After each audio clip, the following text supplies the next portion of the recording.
Assalamualaikum warahmatullahi wabarakatuh. Waalaikumsalam. Alhamdulillah thumma alhamdulillah. Wa asyhadu an la ilaha illallah wahdahu la syarika lah. Wa asyhadu anna Muhammadan abduhu wa rasuluh alladzi la nabiyya ba'dah. Allahumma salli wa sallim wa barik ala sayyidil mursalin nabiyyina wa habibina Muhammad الذي لا ينطق عن الهوى إن هو إلا وحي يوحى أما بعد سبحانك لا علم لنا إلا ما علمتنا إنك أنت العليم الحكيم نسألك اللهم علما نافعا يقربنا إليك واجعلنا من الراشدين آمين يا رب العالمين جماعة مسجد روضة الجنة Ikhwani wa akhawati rahimakumullah. Alhamdulillah kita sehat pagi hari ini menunaikan ibadah salat Jumat, salat subuh berjamaah. Mari kita lanjutkan dengan kajian al-Islam. Semoga bermanfaat dan mendapat ridha Allah Subhanahu wa taala. Dalam perjalanan dari rumah kemari tadi, setiap saya memandang kanan dan kiri, kita lihat lambang merah putih. Kemerdekaan negara kita sudah sampai pada tahun yang ke-77 ya. Mari kita manfaatkan untuk lebih banyak bersyukur, lebih banyak merenungkan nasib diri kita ini dan kemudian nasib negara kita ini ke depan yang harus terus kita perjuangkan. Yang pertama, kita harus semakin bersyukur.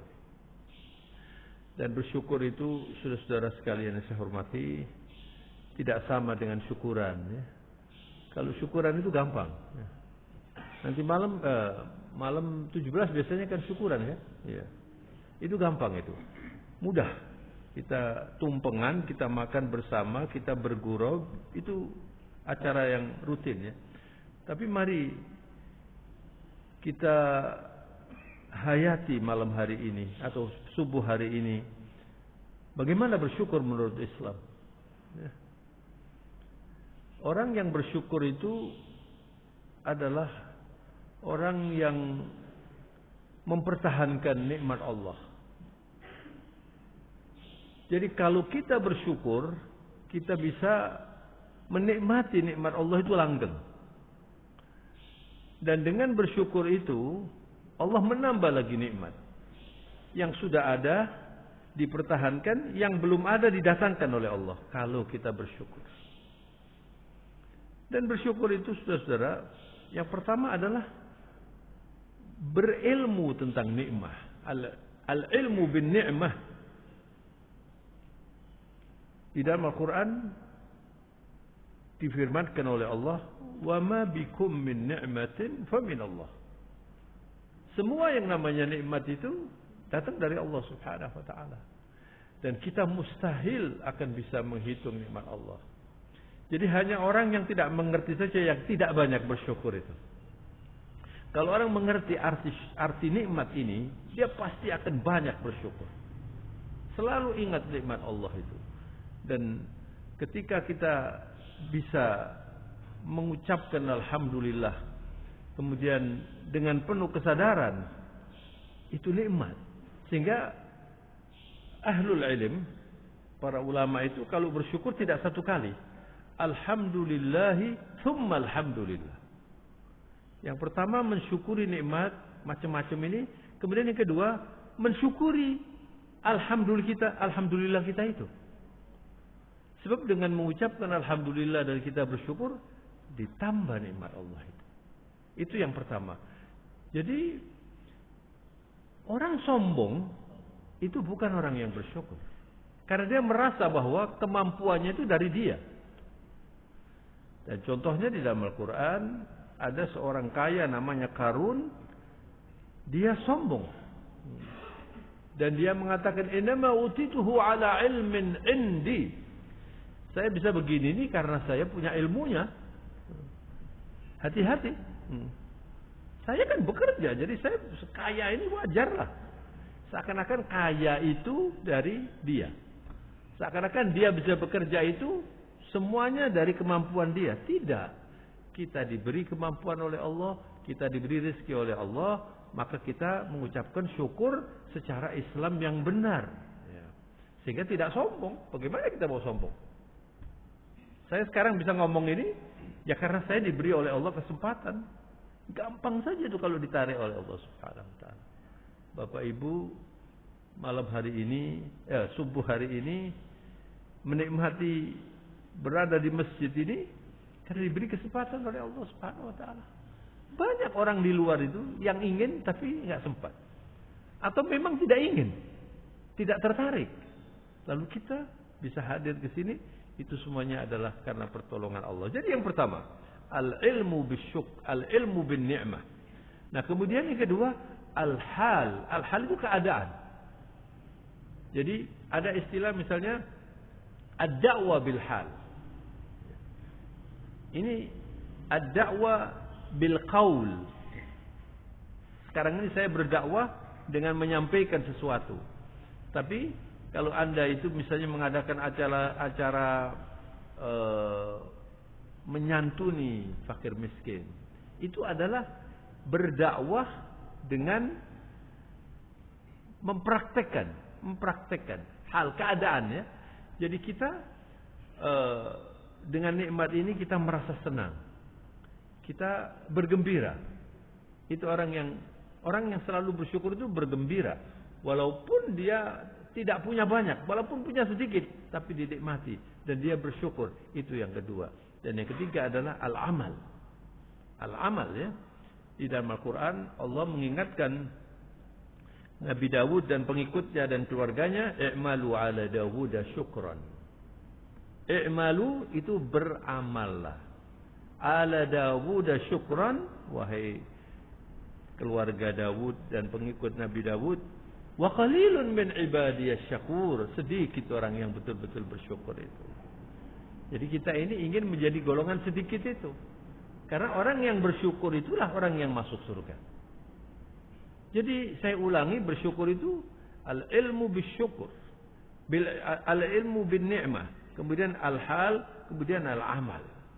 Jadi orang yang bersyukur itu misalnya Anda diberi oleh Allah jabatan baru. Lalu Anda merasa, Masya Allah, saya ini dulu saya cuman kelas paling bawah, nah sekarang sudah semakin meningkat. Nah kemudian setelah Anda menyadari semakin meningkat itu, kepangkatan Anda, jabatan Anda itu Anda gunakan untuk apa? Karena kepangkatan itu dari Allah, maka saya gunakan untuk melakukan segala sesuatu yang mendapat ridha Allah Subhanahu wa taala. Itu orang yang bersyukur. Jadi, ma'asyiral muslimin, jamaah Raudhatul Jannah, mari hari-hari ini kita lebih banyak bertafakkur, ya. Sebab saudara-saudara, Indonesia ini adalah negara yang umat Islamnya terbanyak. Di ceramah 2 hari yang lalu saya menceritakan, sekarang ini kan masih bulan Muharram kan. Jadi Muharram itu kalau bulan Masehi kan identik dengan Januari kan. Dan ini adalah bulan suci. Di dalam Islam itu ada 4 bulan suci, namanya Ashhurul Hurum. Yang terpisah bulan Rajab.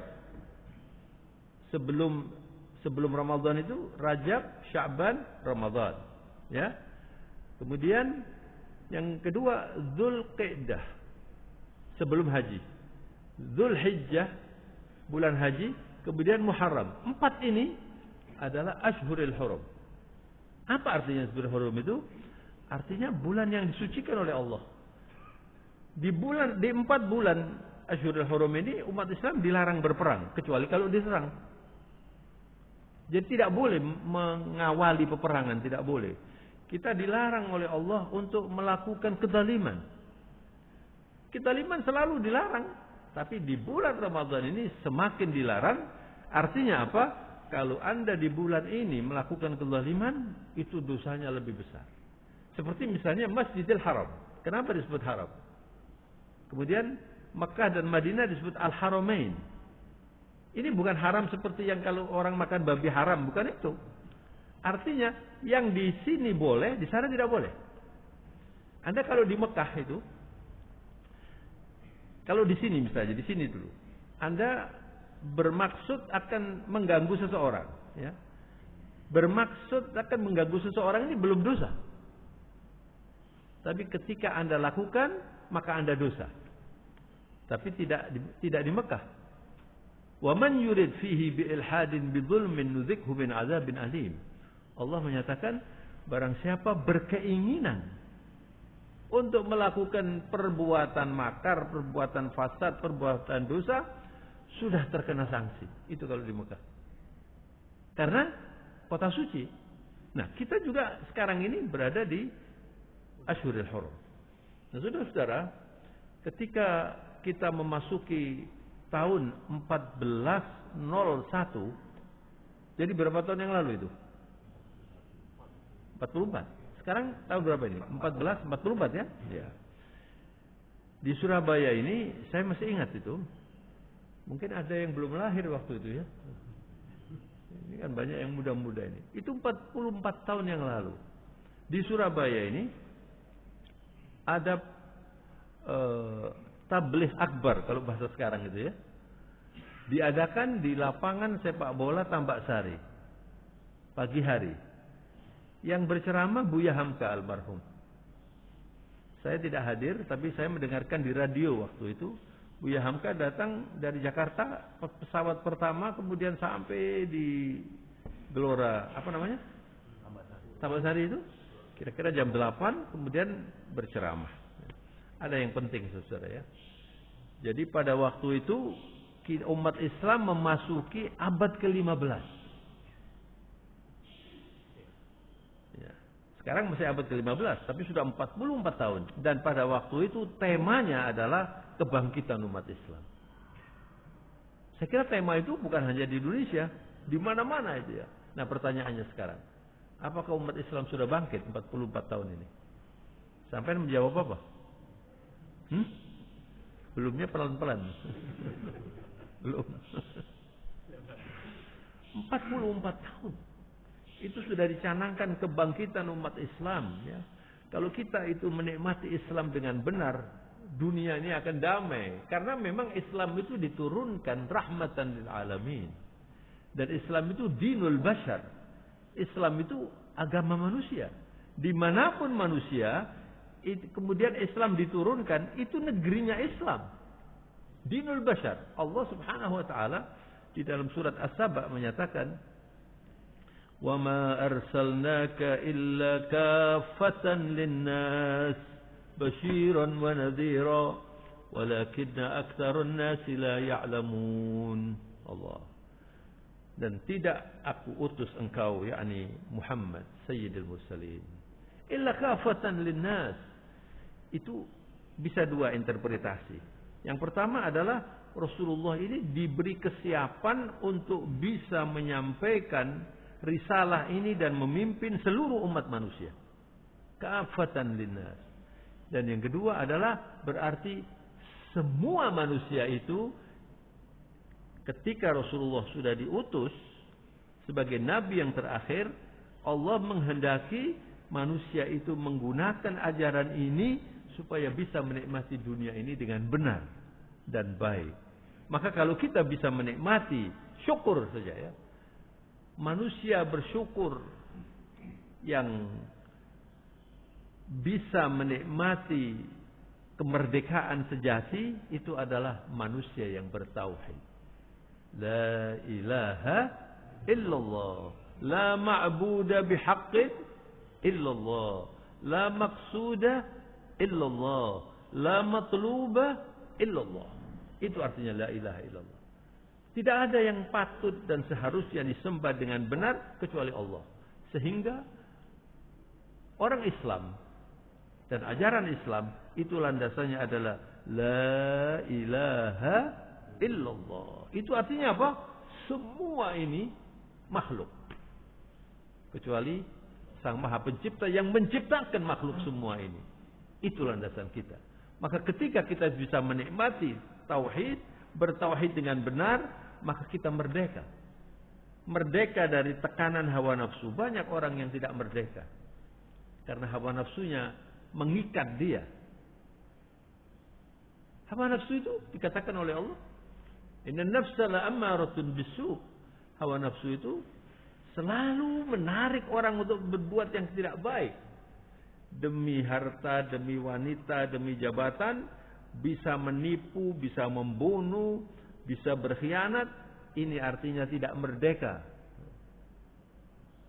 Maka kita, alhamdulillah, orang Islam ini bulan Ramadan dilatih oleh Allah. Sebulan kamu tundukkan nafsumu supaya merdeka. Kasihan orang yang dikendalikan oleh hawa nafsu itu. Anda kira orang-orang yang kecanduan minuman keras atau narkoba itu tidak tahu bahwa itu menghancurkan? Sangat tahu. Mereka tahu, tapi mereka tidak merdeka. Terkungkung dengan tuntutan hawa nafsunya itu, sehingga tidak merdeka. Tapi manusia yang bertauhid, la ilaha illallah. Kalau Allah membolehkan, saya ikuti. Kalau Allah melarang, saya tidak mau mengikuti. Istimewa sekali. Itulah hakikat kemerdekaan yang sejati. Masya Allah. Maka saudara-saudara sekalian saya hormati, di hari-hari kemerdekaan ini, mari kita lebih banyak bertafakkur. Dan orang yang bisa menggunakan otaknya dengan baik itu namanya ulul albab. Kadang-kadang saudara ya, orang pandai dan bahkan seringkali itu ya, itu tidak dibuat merdeka oleh kepandaiannya sendiri. Sehingga ada istilah golongan Islam liberal, dan itu tidak benar itu kalimat Islam liberal itu. Kalau saya menggunakan kalimat manusia liberalis saja. Islam itu tidak liberal. Islam itu harus tunduk dengan peraturan Allah. Islam itu. Nah, kenapa ada liberalisme ini ya? Karena otaknya, manusia pandai itu, otaknya mengungkung dia supaya mengikuti otaknya. Sedangkan otak itu terbatas. Maka orang yang bisa membebaskan diri dari kungkungan otaknya itu, dia akan mengutamakan patuh kepada Allah daripada bermaksiat. Maka kalau orang itu sudah bisa menjadikan kepandaiannya dan kemampuannya itu untuk patuh kepada Allah, nah itu orang yang bertauhid. Itu orang yang tidak dikungkung oleh kepandaiannya. Yang kedua, orang yang bisa bebas dari tekanan otaknya, itu dia selalu memilih ilmu daripada kejahilan. Mengutamakan ilmu daripada kejahilan. Yang ketiga, orang yang bisa tidak dikungkung oleh otaknya itu adalah orang yang mementingkan agama dibandingkan dunianya. Maka orang yang mementingkan agama itu memanfaatkan semua dunianya untuk agamanya. Sekarang yang membagi rezeki itu Allah Subhanahu wa taala. Ada orang yang diberi kepandaian, ada orang yang diberi kekayaan lebih dari yang lain. Ada orang yang diberi kekuatan fisik, ada kekuatan jabatan. Ini semuanya adalah harus disyukuri sebagai nikmat Allah yang tidak disalahgunakan. Maka orang yang mengerti bagaimana menggunakan kekayaannya itu digunakan untuk membuat dia masuk surga. Kemampuan dia diberi oleh Allah, kekuasaan dan kekuatan digunakan untuk membuat dia masuk surga. Dan pagi hari ini saudara, saya memilih judul itu, bagaimana kita mengemas sekarang ini sisa hidup kita yang kita tidak tahu ini sampai kapan. Jadi kalau Anda melihat di kanan kiri sekarang itu, di banyak sudut di Surabaya ini ada kata 77. Artinya apa? Kita merdeka berapa? 77 tahun. Nah, Anda lahirnya tahun berapa? Itu nanti Anda bisa, berarti saya sekarang ini sudah 50. Yang dipikir itu bukan 50-nya, tapi kira-kira sisanya berapa ini? Ya. Jadi sisanya berapa? Nah, kalau orang sudah mikir sisanya ini, maka sisa waktu saya ini harus bisa saya jadikan sebagai penyebab saya membersihkan yang sudah lewat, bertobat, dan mengisi yang akan datang ini dengan yang baik. Ketika kita harus kembali kepada Allah, maka kita bisa menikmati husnul khatimah. Karena kita tidak tahu, saudara. Anda pagi hari ini kelihatannya semeringah, segar ini ya. Mungkin sudah ada yang mikir sarapannya apa nanti ini. Karena sehat walafiat kan ya. Tapi saya beri contoh, saudara ya. Itu tanggal 22 yang lalu, bulan Juli, ada peristiwa yang menarik. Bismillahirrahmanirrahim. Terjadi di Juanda. Seorang pilot yang akan menerbangkan pesawat. Anda semuanya sudah dengar itu ceritanya. Pesawat itu direncanakan akan berangkat ke Makassar. Ya. Pilotnya sehat, usianya belum 50. Ya, masih muda dan orangnya gagah gitu. Kemudian diceritakan oleh salah satu penumpang yang ditanya oleh salah seorang pemberita. Jadi ada penumpangnya itu diinterview kemudian dimasukkan dalam YouTube. Saya mendengarkan itu. Lalu penumpang ini menceritakan, bagaimana Pak keadaannya waktu Anda berada di pesawat. Oh, tegang semua Pak katanya. Jadi ketika pesawat ini sudah berangkat, pilot itu yang mengemudikan pesawat itu. Pilot kan biasanya memberi sambutan atau penjelasan ya, bahwa kita akan terbang misalnya ke Jakarta, perlu waktu sekian menit, begitu udaranya cerah, biasanya begitu toh. Tapi kata penumpang ini, itu ngomongnya udah aneh orang ini. Dia mengatakan, Juanda is beautiful. Kemudian Cengkareng is good. Lalu dia menyebutkan nama-nama krunya itu. Ada yang namanya Diana, namanya ini disebutkan. Duh, kok aneh begini? Kemudian nggak lama sesudah itu ada pengumuman dari pramugarinya, barangkali di antara penumpang ada yang dokter, dimohon untuk datang ke depan. Ada seorang datang, berdiri. Belum ada dokter di situ.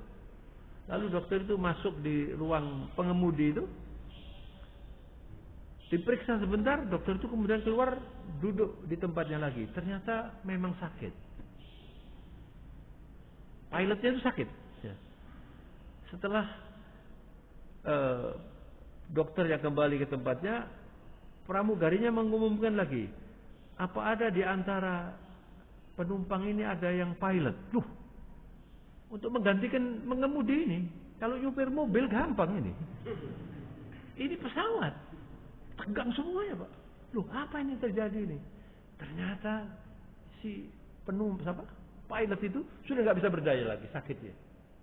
Nah, untungnya co-pilotnya masih bisa mengatasi. Jadi mungkin co-pilotnya masih baru atau bagaimana, sehingga kalau ada pilot yang lebih senior mau diberi kesempatan. Akhirnya mereka tidak jadi ke Makassar. Cuman 10 menit saja Pak. Turun dan dalam keadaan tegang semua, penumpangnya ini takut Pak. Ini bisa turun atau enggak? Akhirnya dengan susah payah turun juga akhirnya. Alhamdulillah. Dan ternyata saudara, pilotnya ini turun, kemudian langsung dibawa oleh ambulan, dibawa ke rumah sakit, lalu inna lillahi wa inna ilaihi raji'un. Berarti apa? Ini contoh yang baik ini. Ternyata umur dia ini nggak sampai ke Makassar. Nah, ini yang seger-seger ini juga nggak tahu loh Pak. Apa Anda masih? Saya termasuk ini. Apa saya masih bisa ceramah lagi di sini? Nggak tahu juga saya. Ya tahu. Jadi yang muda-muda yang bergaya ini belum tentu loh. Sebab orang meninggal dunia itu tidak harus tua dulu, tidak harus sakit, bahkan sakit pun. Ini nggak pakai sakit. Ya pada waktu itu dia sakit. Ini perlunya kita cerdas berpikir. Jadi, saudara, kesimpulannya begini. Kira-kira usia saya ini berapa dan ini harus saya penuhi dengan banyak pahala. Harus saya hambat dosa-dosa yang biasa saya kerjakan itu. Itu orang cerdas namanya. Kalau Anda ingin surga, mau surga apa enggak? Maunya kok kurang mantap. Yang terakhir, saudara. Setiap orang itu punya mimpi. Ya kan? Anda sebelum kawin dulu itu mesti berpikir begini, saya ingin nanti kalau sudah berkeluarga, punya istri, bagaimana dulu inginnya? Yang cantik apa yang tidak cantik? Yang soleh. Walaupun tidak cantik. Kalau bisa itu cantik, soleh, kaya, pandai, Masya Allah. Itu kan ada ceritanya, ada anaknya Pak Yai kok tidak mau kawin-kawin. Lalu ditanya, kenapa kamu tidak kawin-kawin? Ya saya ini soalnya mendambakan istri yang solihah. Katanya bapaknya, alhamdulillah bagus, baik itu. Tapi selain solihah itu juga kaya.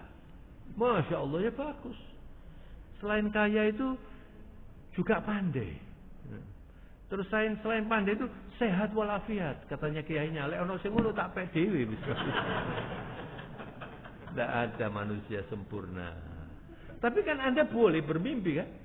Saya ingin punya istri yang solihah, yang bagaimana, kemudian anak-anaknya juga baik, pekerjaannya lancar, punya rumah, punya kendaraan. Itu namanya mimpi.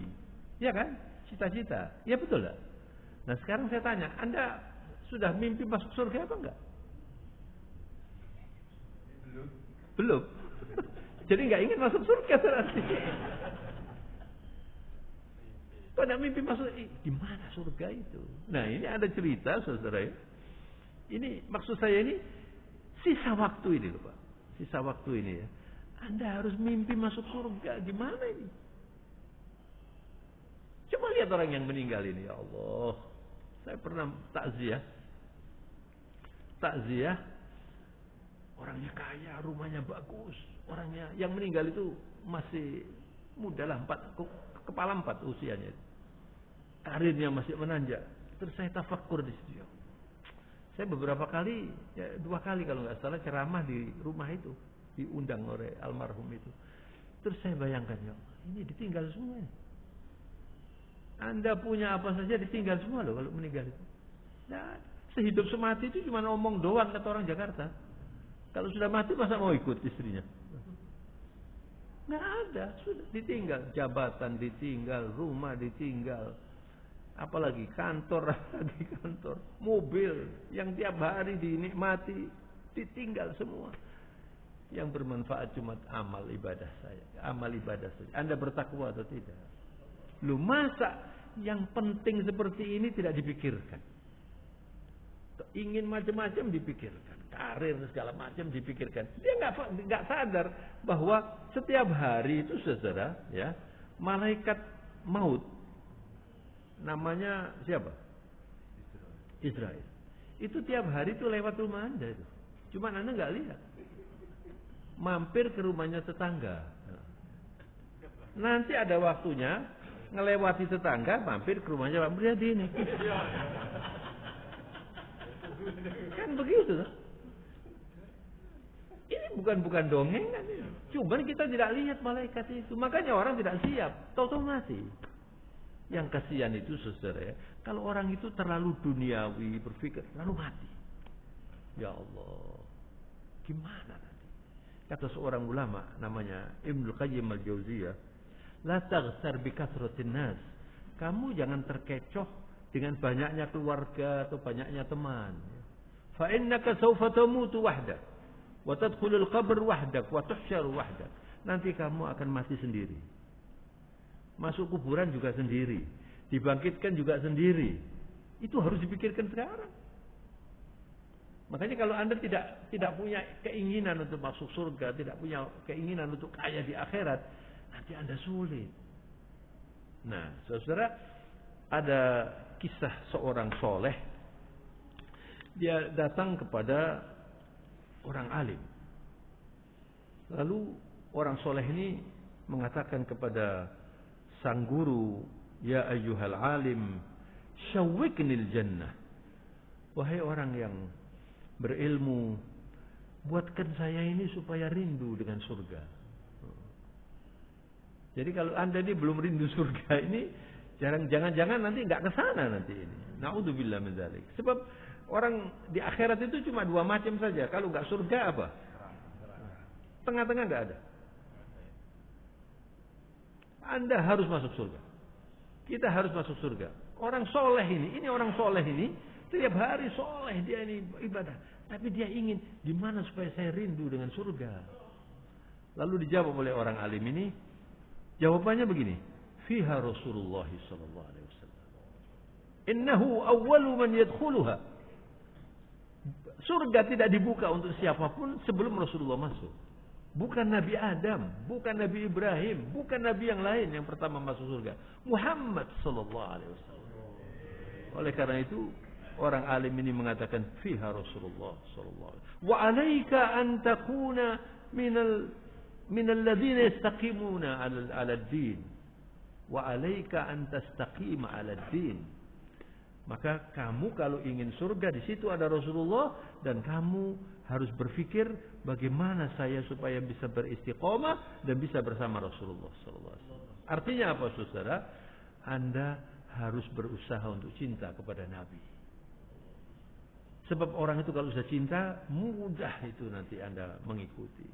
Kenapa banyak orang tidak mudah mengikuti ajaran Rasulullah? Mungkin tidak cinta kepada Nabi. Dan orang tidak mungkin cinta kepada Nabi kecuali cinta kepada Allah. Dan sebaliknya, mustahil orang itu cinta Allah kalau tidak melalui cinta kepada Nabi. Karena kita ini belajar semuanya dari siapa? Dari Rasulullah SAW. Saya bisa ngomong begini, ini ajarannya siapa? Ajarannya Rasulullah. Kita bisa sholat begini, ini ajarannya Rasulullah. Lalu kita tidak cinta kepada Rasulullah. Diperintahkan untuk bersalawat saja, nggak salawat. Atau sedikit bersalawat. Kenapa sih kok diperintahkan salawat? Rasulullah itu nggak perlu salawat. Kita ini. Wong Allah sudah bersalawat. Innallaha wa malaikatahu yusalluna 'alan nabi. Allah bersalawat, malaikat bersalawat. Itu selalu. Dan untuk apa salawat kita? Misalnya malaikat nggak bersalawat, Allah sudah bersalawat. Rasulullah nggak perlu salawatnya malaikat. Tapi Allah mengatakan Allah dan para malaikat. Dan malaikat itu kalau diperintahkan sesuatu, patuh sekali malaikat itu. Allah dan para malaikat diperintahkan. Lalu, ya ayyuhalladzina amanu sallu alaihi wa sallimu taslima. Hei orang-orang yang beriman, diperintahkan oleh Allah. Ini kata seorang ulama namanya Al-Imam Muhammad Mutawalli Sya'rawi. Apa artinya kita diperintahkan untuk bersalawat itu?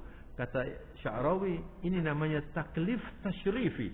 Ini ada kewajiban penghormatan. Kita dihormati oleh Allah supaya mendapatkan salawat dari Allah, karena Allah bersalawat, malaikat bersalawat, dan Rasulullah kemudian mengumumkan man shalla alayya salatan wahidah sallallahu alaihi biha asyran.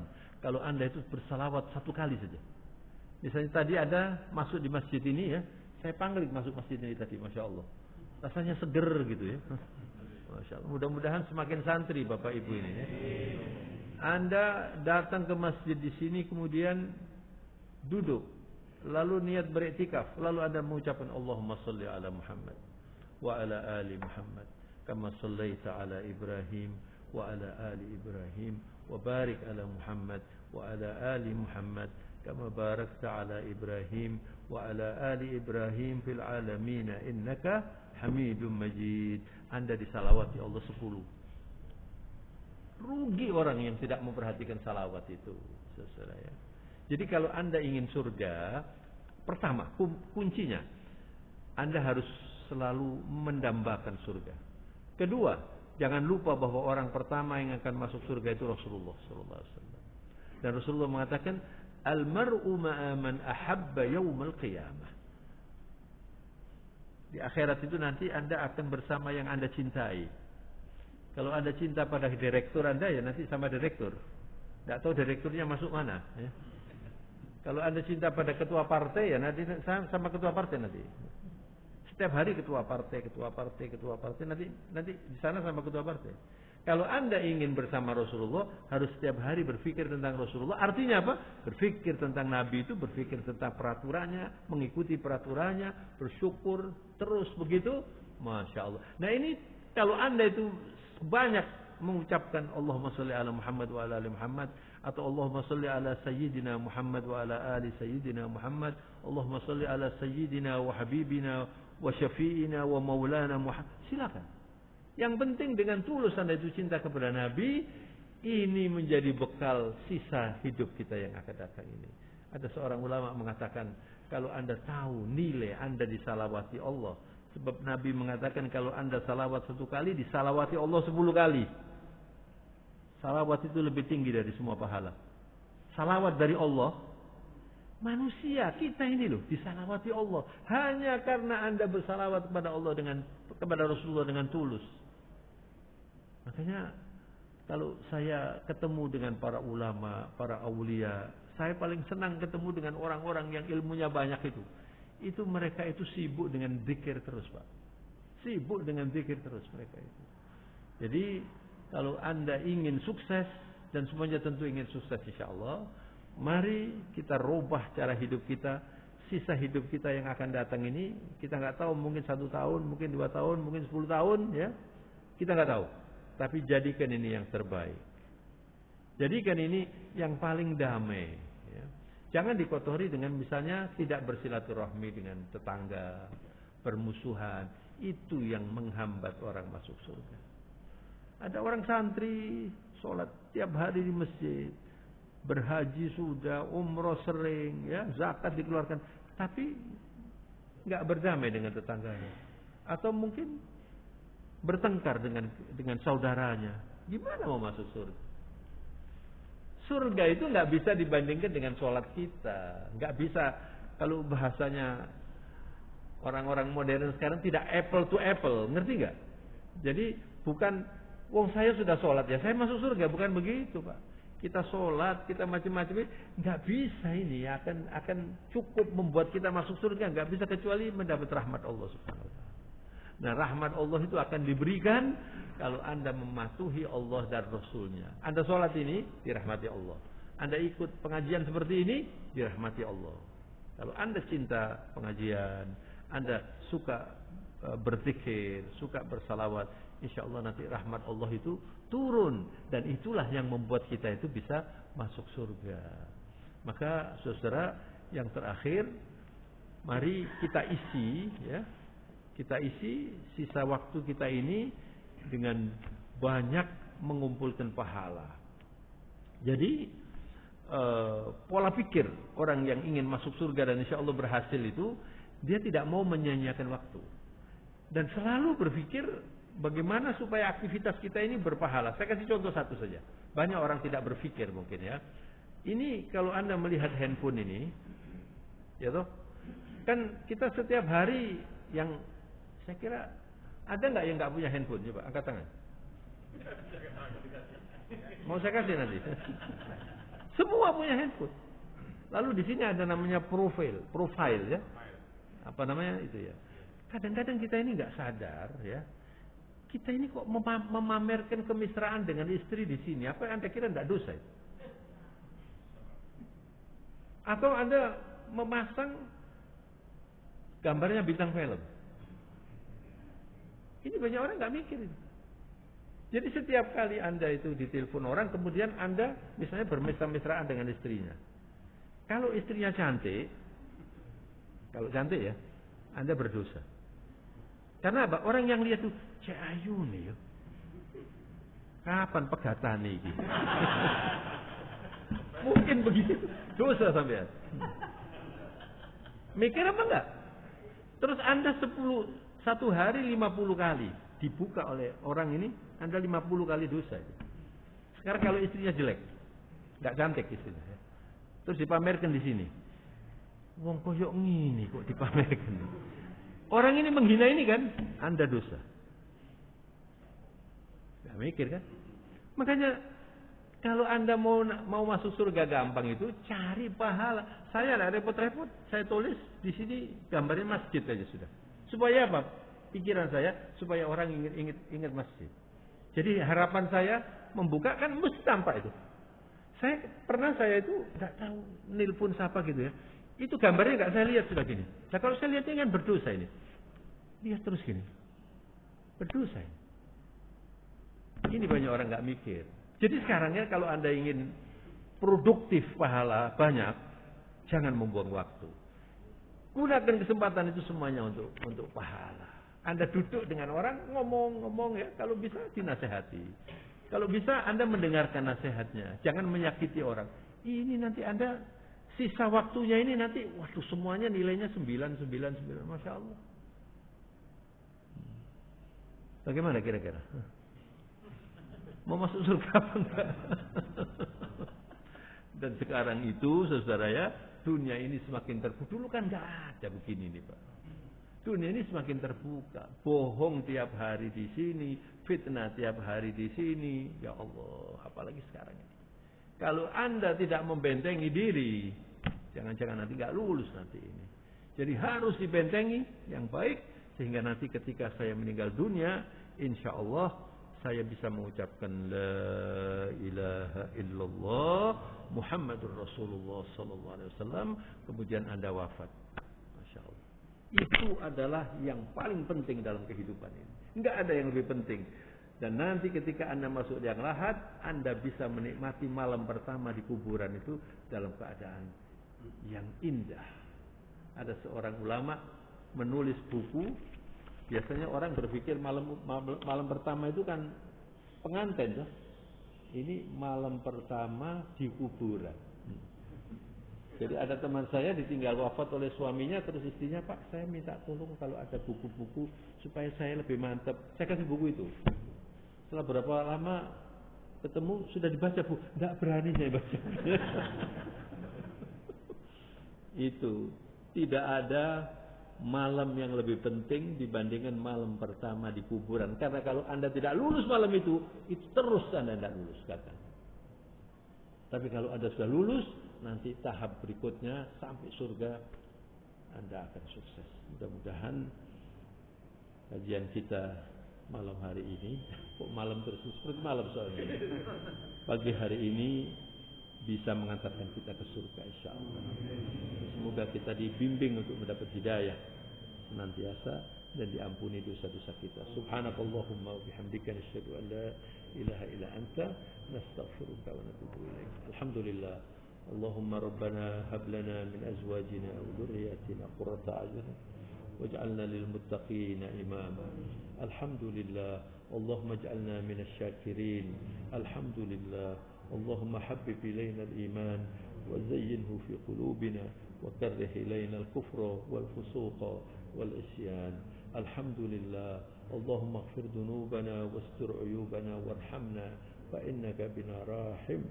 اللهم ارحمنا ولوالدينا وارحمهما كما ربيانا صغارا. اللهم اغفر لنا ولوالدينا وارحمهما كما ربيانا صغارا. اللهم اغفر لنا والمسلمين والمسلمات والمؤمنين والمؤمنات الأحياء منهم والأموات إنك سميع الدعاء. ربنا آتنا في الدنيا حسنة وفي الآخرة حسنة وقنا عذاب النار وأدخلنا الجنة مع الأبرار يا عزيز يا غفار يا رب العالمين. وصلى الله على نبينا محمد وعلى آله وصحبه وسلم. سبحان ربك رب العزة عما يصفون وسلام على المرسلين والحمد لله رب العالمين. Akhirnya saya mohon maaf. Wabillahi taufiq wal hidayah. Wassalamualaikum warahmatullahi wabarakatuh.